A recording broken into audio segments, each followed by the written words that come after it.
Hair transplant में जितना ज्यादा इंपॉर्टेंट आपके बॉल्डनेस को कवर करना होता है, उससे ज्यादा इंपॉर्टेंट होता है आपको एक नेचुरल लुक भी देना, राइट। और natural look is directly proportional to the natural hair line. जितनी ज्यादा नेचुरल हेयर लाइन आपकी आएगी, उतना ज्यादा ही नेचुरल लुक आपका लगेगा। अगर आपकी हेयर लाइन अच्छी होगी तभी आपका एक नेचुरल लुक आएगा, फिर चाहे आपकी डेंसिटी कितनी भी ज्यादा अच्छी आए। अगर आपकी हेयर लाइन नेचुरल नहीं लगेगी तो आपका लुक नेचुरल नहीं आएगा और कोई भी देख के आपको बता देगा कि ट्रांसप्लांट हुआ है। और काफी लोगों को ये भी लगता है कि एक नेचुरल हेयर लाइन के साथ टेम्पल क्रिएशन करवाना भी काफी ज्यादा जरूरी है, वरना रिजल्ट नेचुरल नहीं लगता। पर आज हम 2 सब्सक्राइबर का हेयर ट्रांसप्लांट की जर्नी देखने वाले हैं, जिन्होंने अपना ट्रांसप्लांट कुछ टाइम पहले ही करवाया था और दोनों का टेम्पल क्रिएशन नहीं हुआ था, फिर भी जो उनका रिजल्ट आया है, स्पेशली जो उनकी हेयर लाइन आई है, वो देखना आप लोगों के लिए काफी ज्यादा जरूरी है। दोनों ने अपना ट्रांसप्लांट अलग अलग क्लिनिक से करवाया था, अलग अलग कॉस्टिंग में करवाया था, लेकिन फिर भी जो उनका रिजल्ट आया है वो देखना आप लोगों के लिए काफी ज्यादा इंपॉर्टेंट है। आज की वीडियो में हेयर ट्रांसप्लांट की टेक्निक और हेयर ट्रांसप्लांट के कॉस्ट के बारे में भी बात करने वाले हैं कि अगर आप एक अच्छी हेयर लाइन के लिए ट्रांसप्लांट करवाने का प्लान कर रहे हो तो आपको किस टेक्निक से ट्रांसप्लांट करवाना चाहिए। तो वीडियो काफी ज्यादा इंपॉर्टेंट होने वाली है उन सभी के लिए जो कि अपना हेयर ट्रांसप्लांट रिसेंटली करवाने का प्लान कर रहे हैं और चाहते हैं कि लाइफ में एक बार ट्रांसप्लांट करवाएं और अच्छे से ट्रांसप्लांट करवाएं। तो वीडियो को आप स्टार्टिंग से लेकर एंड तक जरूर देखिएगा। दोस्तों वीडियो की तरफ बढ़ते हैं, लेकिन सबसे पहले अगर आप अपना हेयर ट्रांसप्लांट करवाने का प्लान कर रहे हो और आप कंफ्यूज हो आपको कितने ग्राफ्ट लगेंगे, आपके ट्रांसप्लांट में खर्चा कितना आएगा, आपको ट्रांसप्लांट करवाना चाहिए भी कि नहीं, और आप भी हेयर ट्रांसप्लांट से रिलेटेड इन्फॉर्मेशन सर्च कर रहे हो, तो आप हमारी वेबसाइट besthairwrap.com पर विजिट कर सकते हो। वहां पे आपको ट्रांसप्लांट से रिलेटेड सारी की सारी इन्फॉर्मेशन मिल जाएगी और आप भी अपना ट्रांसप्लांट 100% सक्सेसफुली करवा पाओगे, जैसे कि लाखों लोग करवा चुके हैं। नीचे मैंने डिस्क्रिप्शन में लिंक दिया हुआ है वेबसाइट का, आप वहां पे जाकर हमसे कॉन्टैक्ट कर सकते हो।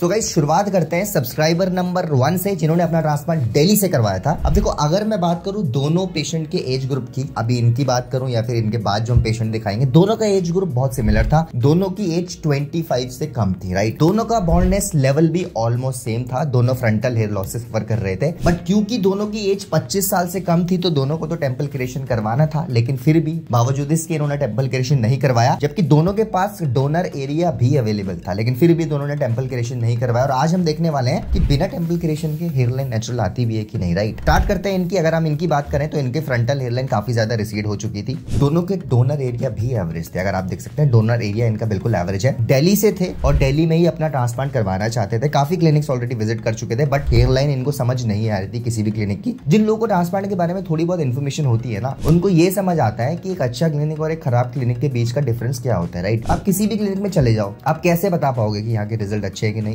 सिंपल सी बात है, आप उनके रिजल्ट देखिए, हेयर लाइन देखिए, अगर हेयर लाइन नेचुरल है तो क्लिनिक अच्छा है, अगर नहीं है तो क्लिनिक अच्छा नहीं है, राइट। इन्होंने जितने भी क्लिनिक्स विजिट किए थे पहले, इनको इनकी हेयर लाइन पसंद नहीं आ रही थी, राइट। ये चाहते थे कि मैं ऐसे क्लिनिक से ट्रांसप्लांट करवाऊं जहां पे हो सकता है मेरे पैसे ज्यादा खर्च हो जाए, लेकिन मेरी जो हेयर लाइन है वो नेचुरल है, कोई देख के बता ना पाए कि ट्रांसप्लांट हुआ, राइट। तो फाइनली इन्होंने दिल्ली के एक बहुत अच्छे क्लिनिक से अपना हेयर ट्रांसप्लांट करवाने का प्लान किया और इन्होंने इंटरलॉकिंग टेक्निक से अपना ट्रांसप्लांट करवाया, जिसमें अगर हम सर्जरी की बात करें तो आप देख सकते हैं फ्रंटल हेयर लाइन इनकी दोबारा से बनाई गई, राइट। फ्रंट में सिर्फ सिंगल हेयर फॉलिकल लगाए गए हैं। देखो, इनका टेम्पल क्रिएशन बिल्कुल भी नहीं हुआ है, ठीक है। अगर चाहते तो टेम्पल एग्रेसिव बनवा सकते थे, लेकिन उन्होंने टेम्पल क्रिएशन नहीं करवाया। इसका रीजन मैं आगे जाकर आपको बताऊंगा, लेकिन अभी बात करते हैं फ्रंटल हेयर लाइन की। तो आप देख सकते हैं काफी अच्छी तरीके से फ्रंटल हेयर लाइन बनाई गई, बहुत ज्यादा एग्रेसिव नहीं रखी गई हेयर लाइन को ज्यादा से ज्यादा नेचुरल रखने की कोशिश की गई, राइट। अब अगर मैं बात करूं इनके खर्चे के बारे में, तो इन्होंने अपना ट्रांसप्लांट 25 रुपीज पर ग्राफ्ट में करवाया था। जो लोग ये वीडियो दिल्ली से देख रहे हैं तो उनको पता होगा कि दिल्ली में एक affordable pricing 20-30 rupees per graft होती है, लेकिन उसके बावजूद भी रिजल्ट नेचुरल नहीं आता। अभी जब मैं इनका रिजल्ट दिखाऊंगा आपको डेफिनेशन पता लग जाएगी कि नेचुरल रिजल्ट की क्या होती है, राइट। बात करते हैं इनके नंबर ऑफ ग्राफ्ट्स की, तो इनके ऑलमोस्ट 2000 ग्राफ्ट्स लगाए गए frontal hair line. Mid scalp में भी इनका थोड़ा बहुत ट्रांसप्लांटेशन हुआ, मिड स्कैल्प में भी थोड़े बहुत ग्राफ्ट्स लगाए गए, ताकि इन फ्यूचर अगर इनका हेयर लॉस होता है 5 साल बाद, 10 साल बाद, तो इनके पास ग्राफ्ट्स बचे होने चाहिए, राइट। अब अगर मैं बात करूं इनके हेयर ट्रांसप्लांट के रिजल्ट की, सिर्फ 6 महीने का मैं आपको रिजल्ट दिखा रहा हूं। तो सबसे पहले स्टार्ट करते हैं फ्रंटल हेयर लाइन की। तो आप देख सकते हैं फ्रंटल हेयर लाइन काफी ज्यादा अच्छी आई है। अब जब मैंने इनकी सर्जरी वाली फोटोज आपको दिखाई थी तो उस समय हो सकता है आपको लग रहा हो कि इनकी हेयर लाइन थोड़ी और नीचे हो सकती थी, क्योंकि इनको भी ये लग रहा था जब इनका ट्रांसप्लांट हुआ था कि सर मेरे को हेयर लाइन थोड़ी और नीचे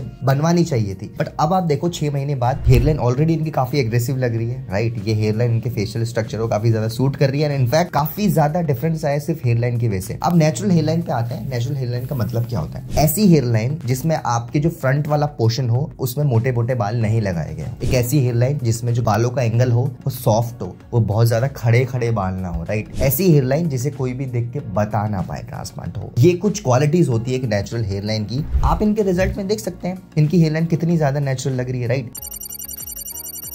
अब हम बात करें अगर सब्सक्राइबर नंबर 2 के बारे में, जिन्होंने अपना ट्रांसप्लांट जयपुर के एक बहुत अच्छे क्लिनिक से करवाया था इंटरलॉकिंग टेक्निक से। अब मैं अगर इन पेशेंट की बात करूं तो आप देख सकते हैं इनका भी फ्रंटल हेयर लॉस काफी ज्यादा हो चुका था, फ्रंटल हेयरलाइन काफी ज्यादा ऑलरेडी रिसीड हो चुकी थी। एज ग्रुप सेम था, 25 से बिलो इनकी एज थी। चाहते तो ये भी टेम्पल क्रिएशन करवा सकते थे, राइट। बट अगर मैं बात करूं आफ्टर ट्रांसप्लांट की, तो आप देख सकते हैं इनका ट्रांसप्लांट जयपुर के एक बहुत अच्छे क्लिनिक से हुआ था। ऑलमोस्ट 2000 ग्राफ्ट्स ही इनको लगाए गए, राइट। अब क्योंकि ये राजस्थान से थे तो ये राजस्थान में एक ऐसा क्लिनिक चाह रहे थे जहां पर रिजल्ट काफी ज्यादा नेचुरल हो, तो इन्होंने उसी वे से जयपुर के एक बहुत अच्छे क्लिनिक से अपना हेयर ट्रांसप्लांट करवाने का डिसीजन लिया। और आप देख सकते हैं काफी अच्छी तरीके से इनका हेयर ट्रांसप्लांट भी हुआ। अब देखिए, हो सकता है आपको आफ्टर सर्जरी फोटोज देख के लग रहा होगा कि इनकी हेयरलाइन भी थोड़ी एग्रेसिव बनाई जा सकती थी, बट क्यों नहीं बनाई आगे जाके मैं आपको बताऊंगा। इनका भी टेम्पल क्रिएशन नहीं हुआ, राइट। आप देख सकते हैं टेम्पल क्रिएशन की जरूरत नहीं थी तो टेम्पल क्रिएशन नहीं हुआ। मैं हमेशा बोलता हूँ जरूरी नहीं है कि अगर आप यंग हो तो आपका टेम्पल क्रिएशन होना ही होना है। अगर आप इन दोनों पेशेंट्स को देखो तो दोनों पेशेंट का टेम्पल क्रिएशन नहीं हुआ है। इसका एक रीजन था क्योंकि इनको टेम्पल क्रिएशन की जरूरत ही नहीं थी। इनके जो ऑलरेडी टेम्पल्स थे वो रिसीडेड नहीं थे, इनके पहले से ही टेम्पल्स ऐसे ही रहे, राइट। जब इनका हेयर लॉस नहीं भी हुआ था उस समय भी सेम ही टेम्पल थे, और जब इनका हेयर लॉस हो भी गया उस समय भी इनके टेम्पल सेम ही थे, राइट। इसीलिए दोनों पेशेंट्स को डॉक्टर ने टेम्पल क्रिएशन के लिए रिकमेंड नहीं किया और दोनों पेशेंट ने टेम्पल क्रिएशन नहीं भी करवाया। कुछ लोग क्या करते हैं, इंसिस्ट करते हैं, नहीं सर मेरे को करवाना है टेम्पल क्रिएशन, मेरे को करके दो। अगर आप बहुत ज्यादा इंसिस्ट करोगे तो टेम्पल क्रिएशन आपका हो भी जाएगा, लेकिन जब ट्रांसप्लांट के 4 से 5 साल बाद जब पीछे वाले बाल झड़ने लगेंगे ना, तो टेम्पल्स में आगे एक लेयर बनी आपको दिखाई देगी और पीछे के बाल सारे झड़ चुके होंगे, वो और भी ज्यादा वियर्ड लगेगा। आप टेम्पल क्रिएशन तभी करवाइए जब आपको डॉक्टर बोले टेम्पल क्रिएशन की। अगर डॉक्टर ना बोल रहे हैं आपको कि आप टेम्पल मत बनवाओ, प्लीज मत बनवाइए, डॉक्टर की बात मानिए, राइट। इन्होंने टेम्पल क्रिएशन नहीं करवाया। और अगर मैं बात करूं इनके ही 6 महीने बाद के रिजल्ट के बारे में, तो आप देख सकते हैं काफी अच्छा रिजल्ट आया है। फ्रंटल हेयरलाइन काफी ज्यादा नेचुरल लग रही है। अगर मैं डेंसिटी की बात करूं तो फ्रंटल हेयरलाइन की डेंसिटी एग्जिस्टिंग हेयर से काफी ज्यादा मैच कर रही है। इन शॉर्ट इनका रिजल्ट भी काफी ज्यादा अच्छा है। हेयरलाइन की स्पेशली बात करें तो फ्रंट में सिर्फ सिंगल हेयर फॉलिकल लगाए गए थे, जिस वजह से आप देख सकते हैं फेदर टच हेयरलाइन लग रही है। हेयरलाइन की डेंसिटी एग्जिस्टिंग हेयर की डेंसिटी से काफी ज्यादा मैच कर रही है। ये भी एक बहुत ज्यादा नेचुरल रिजल्ट है। और ये दो एक परफेक्ट एग्जांपल थे कि अगर आप अपना ट्रांसप्लांट बिना टेम्पल क्रिएशन के भी करवाओ और एक अच्छे क्लिनिक से करवाओ तो आपका रिजल्ट बहुत ज्यादा नेचुरल आता है। इनका रिजल्ट आप देखिए कितना ज्यादा नेचुरल आया है। अब मैंने शुरुआत में आपको बताया था कि हो सकता है आपको इनकी हेयरलाइन ऊपर लग रही होगी, क्योंकि काफी लोग को लगता भी जब उनका ट्रांसप्लांटेशन का डे होता है कि सर मेरे को हेयरलाइन थोड़ी नीचे बनवा देनी चाहिए थी। देखो ऐसा नहीं होता, आपकी हेयरलाइन इसलिए भी थोड़ी ऊपर लगती है क्योंकि वहां पे स्वेलिंग आ रखी होती है, राइट। जब आपकी सर्जरी हो रही होती है ना, उस समय डॉक्टर्स को एग्जैक्टली पता होता है कि आपकी हेयरलाइन कितनी ज्यादा नीचे बनी हुई है या फिर कितनी ज्यादा ऊपर बनी हुई है। उस समय आपकी एक प्रॉपर हेयरलाइन डिसाइड होती है। ट्रांसप्लांट के 1-2 दिन बाद तक तो आपकी स्वेलिंग ही रहती है, तो उस समय तो आप बता ही नहीं सकते ना आपकी हेयरलाइन ऊपर है या नीचे है, ठीक है। ये जो मैंने फोटोज दिखाई थी ट्रांसप्लांट के बाद की, ये भी ट्रांसप्लांट सर्जरी के नेक्स्ट डे की फोटोज थी, इसलिए आपको लग रहा था कि हेयरलाइन ऊपर है। बट अगर मैं ट्रांसप्लांट के 6 महीने बाद की कंडीशन देखूं तो आप देख सकते हैं ये परफेक्ट हेयरलाइन है।